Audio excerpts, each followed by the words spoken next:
C'est un scandale d'État peut-être sans précédent. Pendant plus de 30 ans, le centre du don des corps de l'université Paris-Descartes a été laissé à la dérive, devenant un véritable charnier. Ces corps, qui devaient permettre l'avancée de la science, auraient servi notamment à faire des crash tests pour le secteur automobile, des corps qu'on voit dépouillés, putréfiés, laissés aux souris. Paris Match apporte cette semaine la preuve que cette situation n'a pas été ponctuelle, mais qu'elle correspond à un système établi pendant plus de 30 ans. Comment cette situation a-t-elle pu durer aussi longtemps et tout de même exister?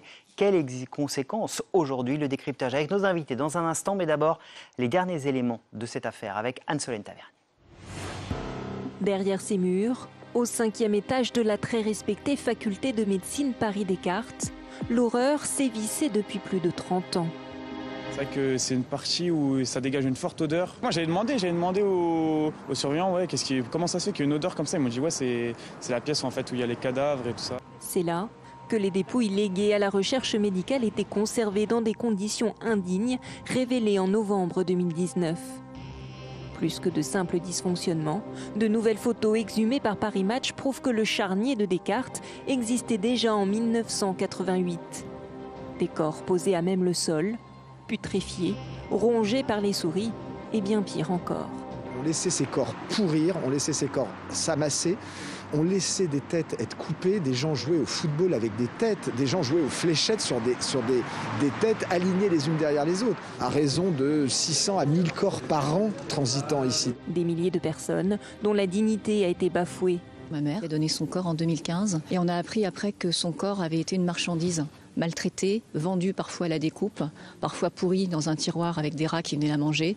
Certains corps trop abîmés n'auraient pas été disséqués, d'autres carrément revendus à des entreprises privées sans aucun consentement. Il y avait un trafic de membres parce qu'on pouvait utiliser les membres séparément du corps. Et il y avait quelqu'un qui trafiquait et qui faisait payer alors sous la main et on l'a viré. Moi, quand quelqu'un à l'intérieur quelqu'un à l'intérieur.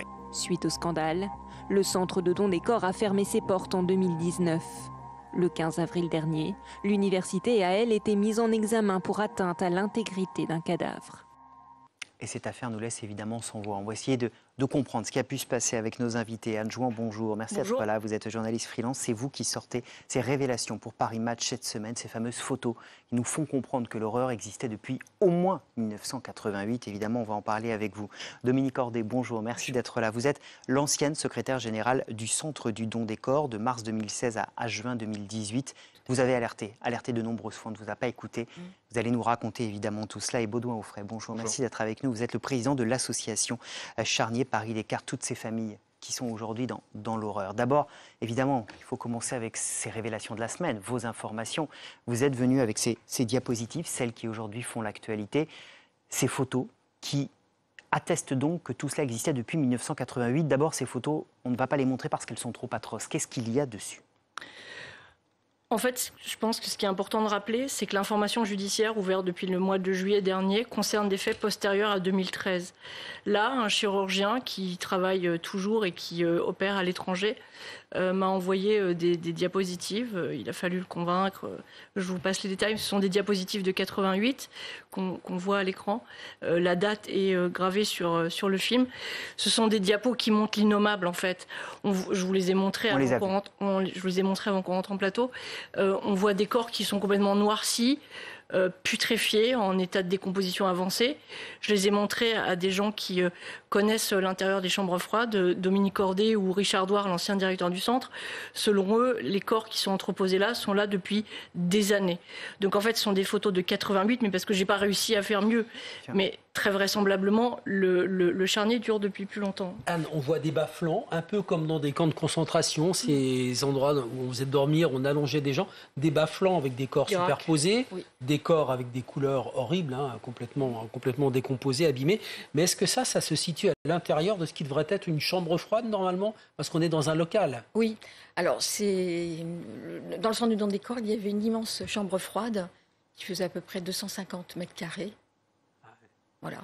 Donc 250 mètres carrés, deux frigos, enfin deux frigos, deux moteurs de frigo, dans lequel était de volume, et d'un côté donc, de cette chambre froide, donc, il y avait ces racks qui ne ressemblent pas du tout à ce qu'on peut imaginer dans un centre du don des corps. Donc pour répondre à votre question, les cadavres abîmés, immondes que vous avez vus sont conservés dans ce qu'on appelle une chambre froide. Tout à fait. Ce qui ne marche pas visiblement parce que les corps se sont décomposés, elle doit tomber en panne. Alors, là, en l'espèce, ce sont des corps qui ont été embaumés.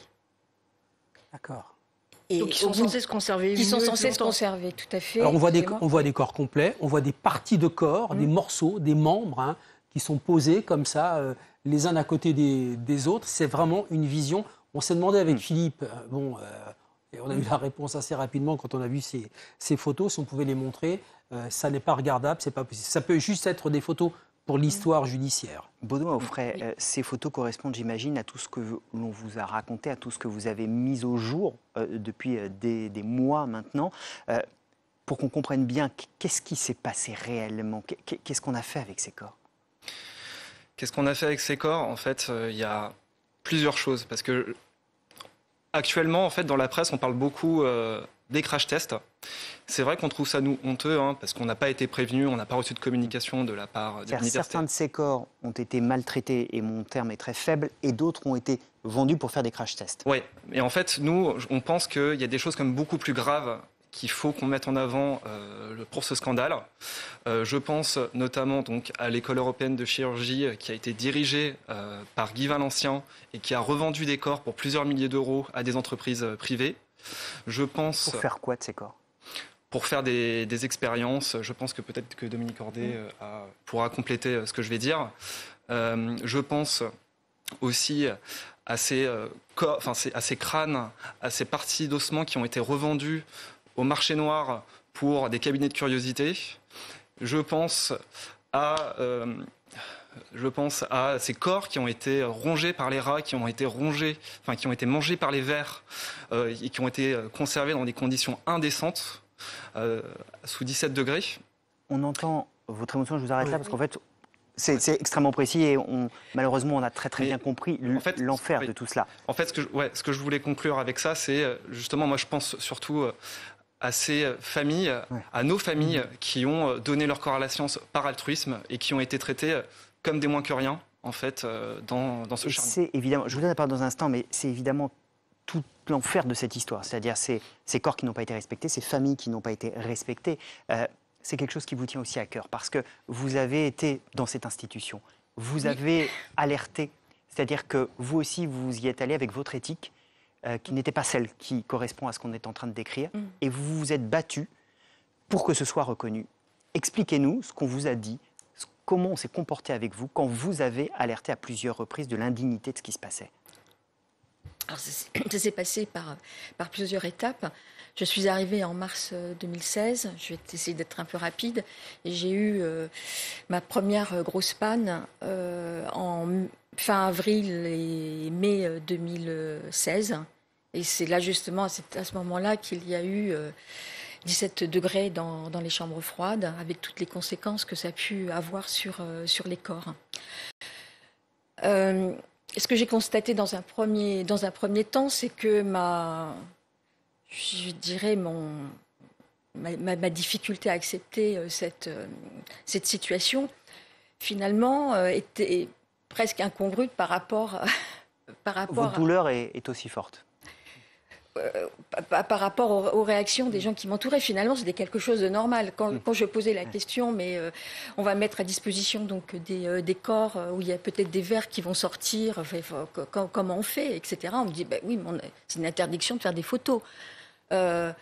Les corps qui étaient mangés, en effet, par les souris, j'ai proposé 1000 solutions, etc., pour trouver une solution. Votre mission, c'était quoi? Votre mission exactement, c'était quoi?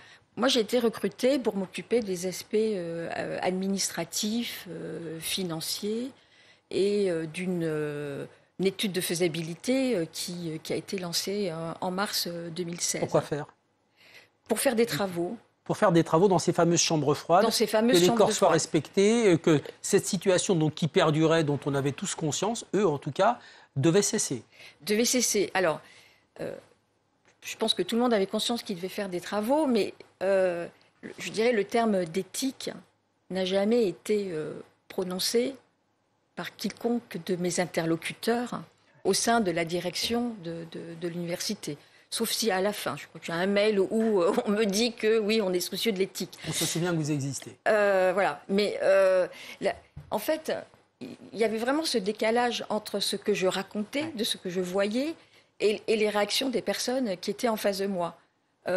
Si je disais, par exemple, en décembre 2016, j'avais encore une très très grosse panne. Je dis les corps sont tellement en décomposition qu'on ne peut pas les mettre à disposition. Je n'avais pas de réponse. Enfin, là, je vous donne qu'un seul exemple. Anne, excusez-moi, ce qu'on entend, parce que c'est aussi ce que vous révélez avec ces photos, c'est que le système était institutionnalisé, c'est que ceux qui sonnaient l'alarme, ceux qui voulaient faire quelque chose, n'étaient pas entendus, n'étaient pas écoutés. Oui, en fait, c'est majeur de comprendre qu'il ne s'agit pas de simples illuminés préparateurs en bout de chaîne qui ont dysfonctionné à un moment donné. Pour l'instant, 2 préparateurs ont été mis en examen, mais je ne pense pas que dans cette histoire, on pourra faire l'économie de comprendre le dysfonctionnement global de tout le système. Je m'explique. Là, on est sur 88, parce que effectivement, j'ai pas trouvé mieux que 88, mais je sais qu'il existe des photos antérieures qui montrent très exactement la même chose. En 88, le professeur Philippe Even, qui est doyen de Necker, visite les chambres froides avec le directeur du centre qui s'appelle Jean-Pierre Lasso. Philippe Even raconte cette visite dans Paris Match. Quand il visite le centre, il fait des découvertes macabres, à savoir un bassin dans lequel flottent des corps face contre terre, dans un bassin de formol, que les préparateurs attrapent avec des harpons. Il en fait part à Lasso qui lui dit oh, « mais tu sais, ça existe depuis tout le temps en fait ». Il continue la visite, il est effaré et il apprend, Lasso lui dit, raconte Even, que des corps sont envoyés en Afrique pour être démembrés et disséqués. Donc la situation telle que vous la voyez sur les diapositives que vous avez vues tout à l'heure existe déjà avant. On fait un saut dans le temps. Dominique Cordet explique avec des mails mais extrêmement précis. Elle ne dit pas juste la situation n'est pas terrible. Oui. Elle décrit par le menu tout ce qui se passe. Beaucoup de gens sont alertés. Beaucoup de gens, c'est-à-dire le doyen à l'époque s'appelle Gérard Friedlander. Le doyen Friedlander reçoit des mails très très très précis. Il ne donnera absolument pas suite. La femme du doyen Friedlander est la conseillère santé d'Emmanuel Macron à l'Élysée, Anne-Marie de Saxé. Le président de Descartes à l'époque s'appelle Frédéric Dardel. Il est parfaitement au courant, au moins depuis juin 2015 ou avant, de la situation. Ils sont tous, on peut faire Ils sont tous au courant. Ils sont tous au courant. Et ce qui est frappant, et personne ne décide de fermer le centre. Personne ne décide de fermer le centre. Et pour comprendre ce qui a pu se passer, vous m'expliquiez en préparant cette émission, Dominique Cordet, que vous avez eu le sentiment que les gens n'avaient plus de repères. C'est-à-dire que les gens ne comprenaient, n'avaient même plus conscience que c'était l'horreur qui se jouait. Tout à fait. Je crois que les gens, les préparateurs, donc d'une part, ne faisaient plus la différence entre ce qui était acceptable et pas acceptable. J'ai fait, moi, des photos pratiquement similaires à celles de 88. À quelle époque ? J'en ai fait en 2016, en 2017 et en 2018. Ce sont des horreurs. C'est la même situation que... J'ai des corps embaumés, je pourrais vous les montrer. Ces corps embaumés sont complètement desséchés, avec des ongles longs comme ça, etc. Et je me suis battue comme une malade pour faire partir ces corps. C'est-à-dire que ça a été une lutte incessante avec l'équipe pour faire comprendre qu'il y a des choses qu'on ne pouvait pas faire. Et je vous donne un exemple, je suis désolée, je vous donne un exemple très précis. J'ai été alertée par des préparateurs qui avaient une formation qui s'était mal passée, un examen qui était donc réalisé par des enseignants donc, de Paris-Descartes. J'ai appelé ça une boucherie. Je suis allée dans cette formation, j'ai fait des photos, j'ai vu des choses vraiment terribles. Ignoble. C'est ignoble, des corps ouverts dans tous les sens, des instruments baignant dans le sang, dans le liquide, etc. Enfin, c'était quelque chose de terrible.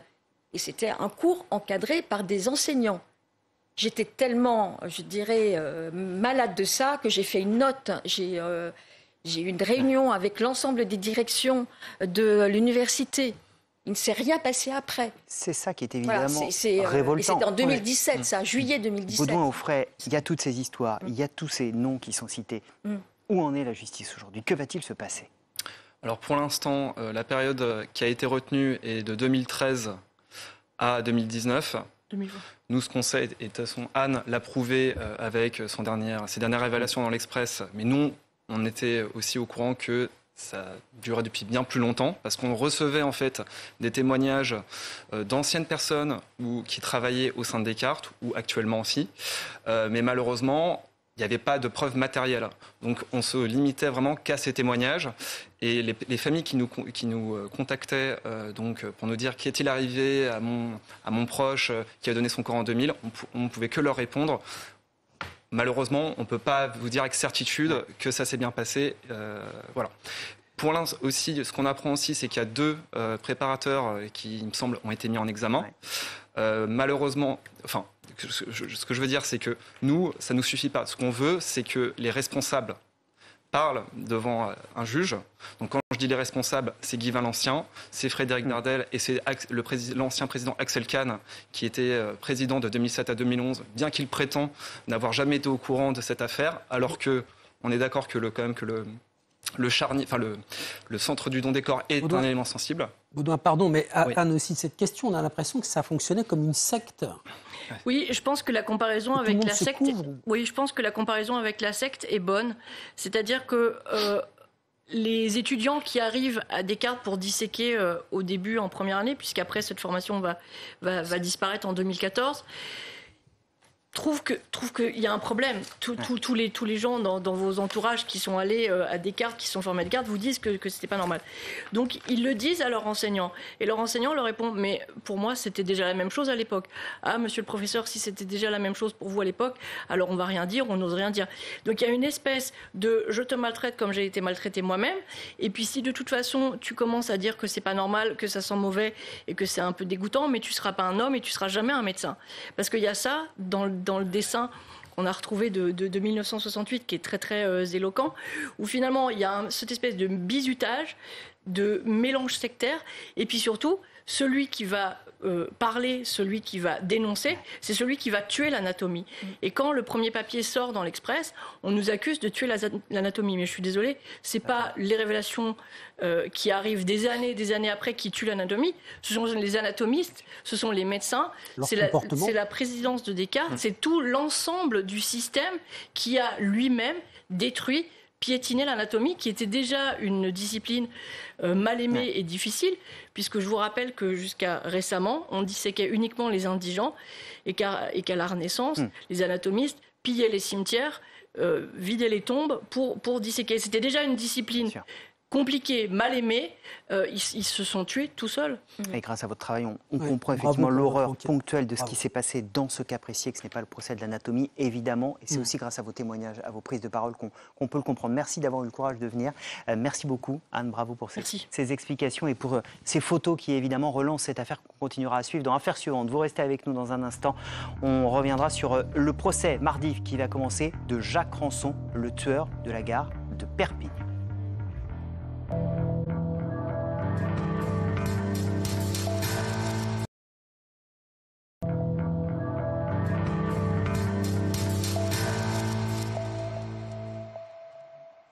13h30 sur BFM TV, soyez les bienvenus si vous nous rejoignez. Vous regardez Affaires suivantes, le magazine qui décrypte chaque semaine l'actualité police-justice. Et une question fondamentale. Qui est vraiment cet homme? Qui est vraiment Jacques Rançon? Le tueur de la gare de Perpignan sera jugé à nouveau à partir de mardi pour un 3e meurtre par les assises de la Somme. Ce qu'il a confondu, son mode opératoire. Avant de tuer les jeunes femmes auxquelles il s'attaquait, il les amputait de leurs organes sexuels. Combien de victimes a fait cet homme, a fait Jacques Rançon? C'est l'une des questions qui sera au cœur de ce nouveau procès. Témoignages, décryptage, mais aussi le récit d'une enquête hors norme par celui notamment qui a permis l'arrestation de Jacques Rançon. On va voir tout ça avec nos invités dans un instant, avec Dominique évidemment. Mais d'abord, retour sur ce périple meurtrier de Jacques Rançon avec Anne-Solène Tavernier.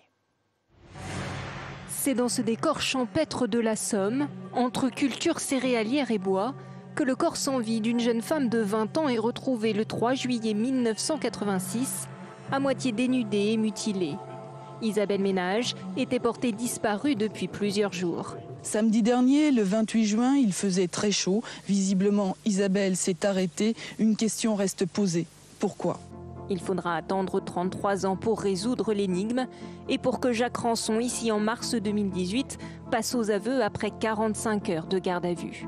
Des aveux impossibles sans l'acharnement des parents de la victime et de leurs avocats. C'est lorsque j'ai vu la photo de la scène de crime que je me suis posé la question et que j'ai pensé à Jacques Rançon. Pourquoi ? Parce que les traces que comportait le corps, les traces qui étaient sur le corps, me faisaient penser aux actes qu'il avait infligés à ses victimes à Perpignan.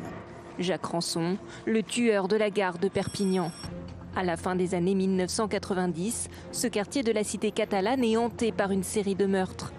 Il faudra près de 20 ans d'enquête et les progrès des techniques d'exploitation de l'ADN pour remonter la trace du cariste magasinier et obtenir des aveux. Il reconnaît les faits, il s'explique effectivement sur les faits pour lesquels il est en garde à vue. Il a donné un certain nombre d'explications spontanément, je le précise. Il reconnaît le mode opératoire. Jacques Rançon a reconnu avoir violé, mutilé et tué Mokhtaria Chaïb, 19 ans, et Marie-Hélène Gonzalez, 22 ans. Deux meurtres pour lesquels il a été condamné à la perpétuité en mars 2018. Et évidemment, cette affaire avec ce nouveau procès va nous permettre peut-être d'en savoir plus sur Jacques Rançon. On va en tout cas en savoir plus avec nos invités du jour. Vincent Delbrey, bonjour, merci d'être là. Vous êtes capitaine enquêteur à l'antenne perpignanaise du service régional de police judiciaire de Montpellier depuis 2006. C'est évidemment une date importante, on va en reparler. C'est vous qui, avec vos collègues, évidemment, avec ce travail collectif, allez permettre l'identification de Jacques Rançon. Vous allez nous raconter évidemment tout cela. Maître Étienne Nicolo, bonjour, merci d'être là. Vous êtes l'avocat des familles des victimes, de plusieurs victimes de Jacques Rançon. Et avec Vincent Delbrey, vous co-signez cet ouvrage passionnant qui reprend toute l'histoire de Jacques Rançon, le tueur de la gare de Perpignan, aux éditions Jacques Pradel. On salue Jacques, évidemment, souvent sur ce plateau, et Jean-Alphonse Richard, qui est aussi avec nous. Bonjour, je ne vous oublie pas, évidemment, journaliste présentateur de l'heure du crime. Quand on parle le nouveau Jacques Pradel. Bah voilà, la transition était toute faite. Je salue. Sur RTL, qu'on salue aussi. Nous aussi, voilà, comme ça, c'est fait. On va remonter cette histoire, évidemment, totalement folle, celle de Jacques Rançon. Vincent Delbrey, on va commencer par vous. On va se replonger un peu dans l'époque. Vous travaillez, si je ne me trompe, pendant 10 ans à la brigade criminelle, au 36, au quai des Orfèvres. Et puis en janvier 2006, je le disais, cette date, elle est importante, vous allez arriver rejoindre l'équipe d'enquêteurs de Perpignan. À ce moment-là, il y a 2 femmes qui ont été tuées, atrocement mutilées, et il y a une enquête en cours. Quelle est l'atmosphère à Perpignan à ce moment-là, en 2006, quand vous arrivez et que vous rejoignez les enquêteurs ? L'atmosphère est assez sereine, puisque les affaires sont déjà anciennes, donc, puisqu'elles datent de 1997 et 1998. Donc il y a un groupe d'enquête, effectivement, qui est en charge de ces affaires-là, qu'on appelle les disparus de la gare de Perpignan. Et donc je me joins à ce groupe d'enquête et on continue à explorer des pistes qui étaient en cours ou des nouvelles qui arrivaient. C'est un dossier qui a une résonance. Les disparus de la gare de Perpignan, quand on arrive dans ce service, on sent qu'il y a un poids, on sent qu'il y a quand même une attente très forte. Oui, il y a une attente, parce qu'on en parlait effectivement dès que je suis arrivé, puisque j'étais dans le groupe où il y avait cette affaire-là. Et puisque c'est quand même une affaire un petit peu hors norme, puisque nous avons 2 victimes qui ont été enlevées et qui ont été retrouvées atrocement mutilées sur des terrains vagues, après avoir été enlevées donc à proximité de la gare de Perpignan. D'où le nom, les disparus de la gare de Perpignan. Jean-Alphonse, à ce moment-là, les enquêteurs ont remonté tout un tas de pistes, ont fait un travail colossal. Tout est envisagé, on a même parlé d'un amateur de Dali à un moment. Oui, il y a effectivement toutes les pistes, mais on se perd très vite puisqu'elles n'aboutissent pas, évidemment. Puis je rajoute à ce que dit Vincent Delbrey, c'est qu'il y a aussi une première femme qui a disparu.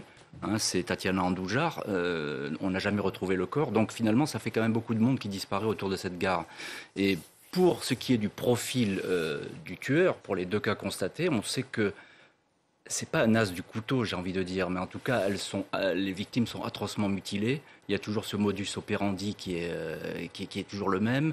Des corps découpés parfois avec minutie et avec un sadisme parfait, il faut bien le dire, qui vont d'ailleurs...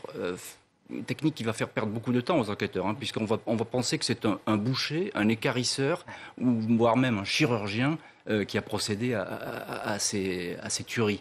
Donc ça, on va perdre beaucoup de temps. Il y aura effectivement même des suspects interpellés qui savent se servir du scalpel, mais ce ne sera pas eux, évidemment. Ce que vient de dire Jean-Alphonse Richard, maître Nicolo, Donc on pensait, compte tenu de la précision des découpes, passez-moi, pardon pour cette expression, qu'il s'agissait d'un professionnel et quelqu'un va être arrêté qui entre vraiment dans le cadre.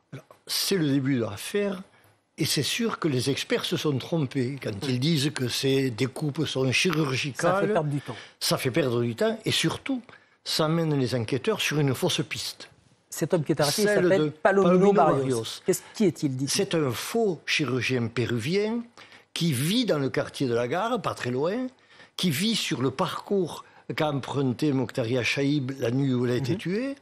Et on le soupçonne parce que c'est un personnage étrange, qui se terre chez lui, qui ferme les volets.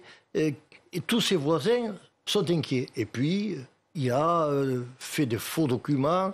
Bon, vous dites faux chirurgien, mais il opère quand même. Il opère avec des faux documents. Avec des faux documents, il a travaillé dans de nombreux hôpitaux français. Coupable idéal. Alors, coupable idéal, parce que même s'il est faux chirurgien, il a procédé à des actes de chirurgie. Il va rester en prison 7 mois, jusqu'à ce qu'un deuxième crime survienne, celui de Marie-Hélène González. Et là, comme tout le monde est persuadé que c'est un même tueur qui n'a pu commettre que les 2 crimes, il est libéré. Mais il y a au départ cette erreur des chirurgiens spécialistes, des experts qui nous disent que c'est fait par... passionnant, ça a le coup, pardon, mais ça a le coup pour la police.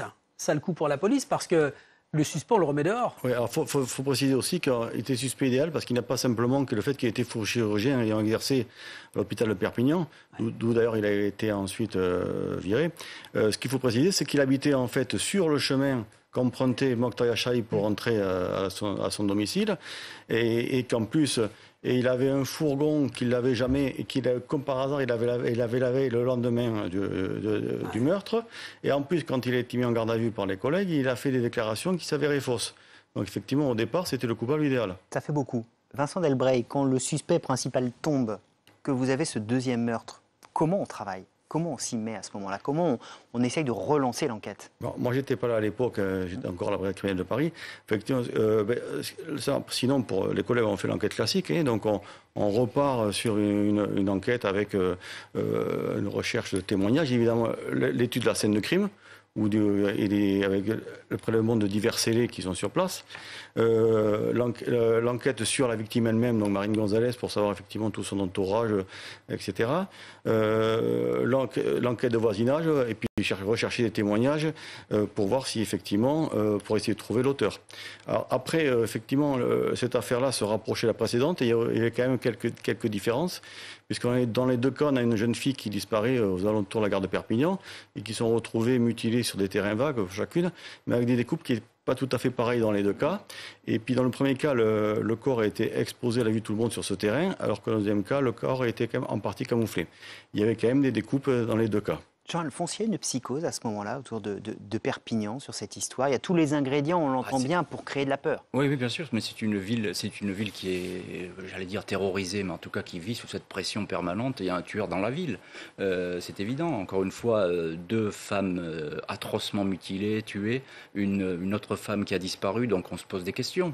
Et d'autant plus que cet assassin est totalement invisible. À cette époque-là, il est sous les radars, Jacques Ranson. Personne ne le voit, personne ne sait qui est ce Jacques Ranson. Et ce Jacques Ranson, il vit dans un hôtel assez minable, pas très loin de la gare à Perpignan. C'est un cariste, il est manutentionnaire et personne ne le connaît. Et justement, on va remonter le fil. Mais je voudrais juste avant, puisqu'on a lâché son nom, puisque là on a refait l'histoire, Jacques Ranson, bah oui, on va essayer de se rappeler et de revoir qui est vraiment Jacques Ranson, mais vous allez nous raconter ce qui a permis de le confondre, et puis nous parler évidemment de ce Jacques Ranson. Mais d'abord, le portrait de cet homme, de ce tueur de la gare de Perpignan avec Anne-Solène Tavernier. Dans le box des accusés, les traits creusés et le teint crayeux, le tueur de la gare de Perpignan paraît 10 ans de plus que ses 58 ans. On est bien loin de cette image de père de famille souriant. Jacques Ranson désabuse même ses avocats. La conviction, c'est que nous avons tous, depuis 20 ans, fantasmé sur sa personnalité et que nous avons affaire à un pauvre type De leurs 7 années de vie commune, son ex-compagne avec qui il a eu 2 enfants se souvient de sa violence. Il m'a levé plusieurs fois la main dessus. La première fois, ça a été quand j'étais enceinte de ma fille. Ensuite, les coups, ils étaient un peu plus réguliers. Quand le couple se disputait, il avait selon elle l'habitude de sortir de longues heures la nuit. À chaque fois que je lui posais des questions à savoir où est-ce qu'il allait, donc j'avais pas de réponse dans l'immédiat. Mais en insistant un peu, il me disait qu'il faisait le tour du côté de la gare, du côté de la poste à Perpignan. Cariste magasinier le jour, prédateur sexuel le soir venu, Jacques Rançon est originaire d'Aille dans la Somme. Mes parents n'étaient pas tellement câlineux avec moi. À l'école, je n'avais pas d'amis, je n'allais jamais chez personne. J'étais le pestiféré du village.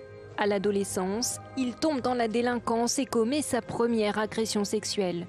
En 1994, il est condamné à 8 ans de prison pour le viol de sa première compagne en Picardie. Suivront les 2 terribles meurtres avec mutilation de Perpignan. Je crois qu'il y a à l'origine des pulsions sexuelles très importantes, qu'il y a une construction de sa personnalité qui le rend inapte à la séduction ordinaire, si j'ose dire. Et il y a donc cette sorte de nécessité après du passage à l'acte, qui est un passage à l'acte de prédation, il ne peut pas se soustraire. Ces proies ont toutes le même profil. Ce sont de jolies jeunes femmes brunes. Vincent Delbrey, cet homme, c'était donc Jacques Rançon, ce tueur. Comment l'avez-vous confondu?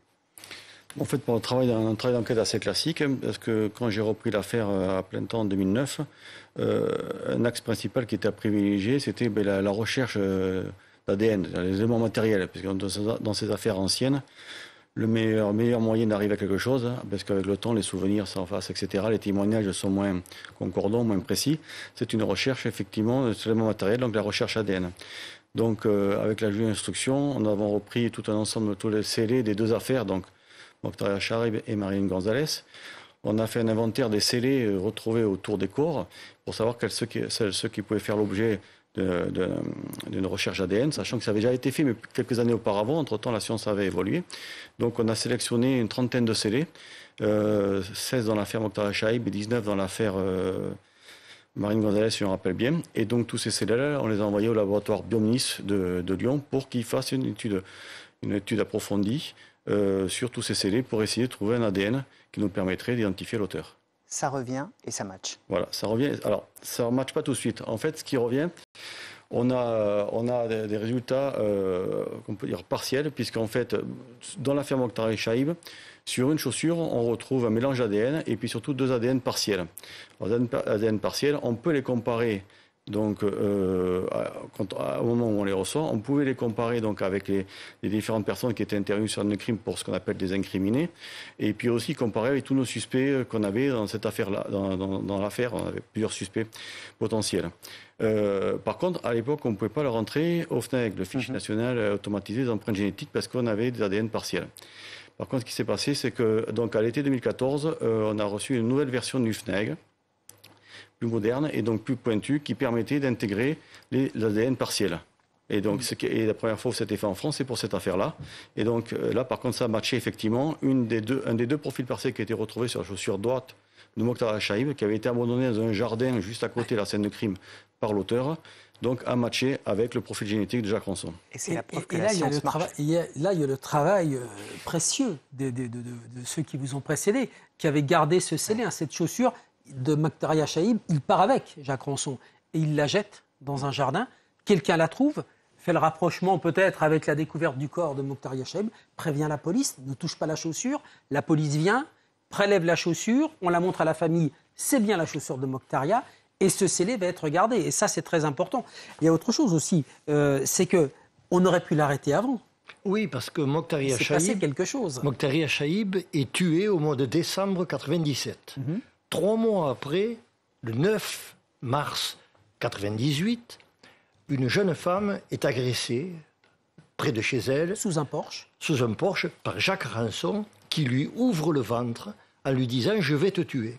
Et comme il pense qu'elle va mourir, il lui donne des éléments. Il lui dit « c'est le jour de mon anniversaire, je l'ai fêté à Saint-Charles avec des collègues de travail et j'habite le quartier ». Et tout était vrai. Et tout était vrai, et c'était le jour de son anniversaire. Donc, les policiers font des recherches, Cette femme survit, les policiers l'entendent. Les policiers l'entendent, ils font des recherches qui n'aboutissent pas. Et le parquet reçoit le dossier. C'est une tentative de meurtre. Au lieu d'ouvrir une information, de désigner un juge d'instruction qui pourra diriger une enquête qui amènerait à la découverte de Jacques Ranson, le parquet classe pour recherche infructueuse cette affaire quelques semaines après. Sauf que 3 mois plus tard, c'est Marie-Hélène Gonzalez qui est découverte morte, mutilée, comme l'avait été Mokhtaria Chaïb. Terrifiant, Jean-Alphonse. Donc il y a eu une erreur là de la justice qui a classé ce dossier comme s'il ne s'agissait que d'une affaire sans importance, alors qu'il s'agissait du tueur de la gare de Perpignan qui venait de tenter de tuer. Mais la justice ne dysfonctionne pas comme on le sait. Il y aura des assises de la justice. Jean-Alphonse Richard. De frein dans cette affaire, hein. Maître Nicolo le dit bien, il faut quand même le rappeler. D'abord, le fait qu'on croit que c'est un spécialiste du couteau, une espèce de chirurgien, et ensuite cet oubli qui est impardonnable, incroyable dans cette affaire, ce dossier qu'on laisse tomber, qui est quand même un dossier d'agression au couteau, il ne faut pas l'oublier. Donc là, effectivement, on aurait pu sans doute attraper Jacques Ranson bien avant. Je voudrais qu'on parle de cet homme, de Jacques Ranson, et je vous montrais ça parce qu'on voit son regard, on voit ses yeux.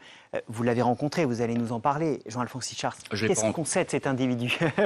Vous qui avez l'habitude des tueurs en série et des criminels. Jacques Ranson, il a une trajectoire des plus chaotiques, je puis dire. Hein. C'est quelqu'un qui est né dans la Somme, qui a eu une enfance terrifiante, digne de Zola, on peut le voir comme ça, qui a été abandonné par sa mère, que sa mère le battait de foyer en foyer, etc. Puis après, il va commencer à émerger des petits boulots, il va s'installer d'ailleurs dans la Somme, il sera cariste, manutentionnaire.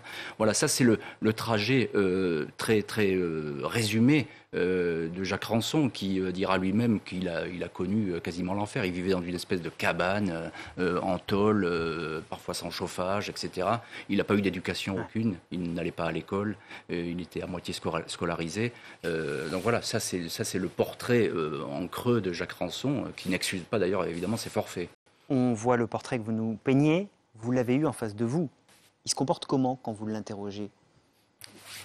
Au début, il est calme, hein. Il est relativement serein. Donc, je parle de la première garde à vue, on l'a eu, donc c'est l'affaire Mokhtaria Chaïb, celle où son ADN a matché. Donc au début, il est relativement calme, un petit peu surpris peut-être qu'on vienne le chercher et qu'on lui dise que c'est pour une affaire vieille de 17 ans.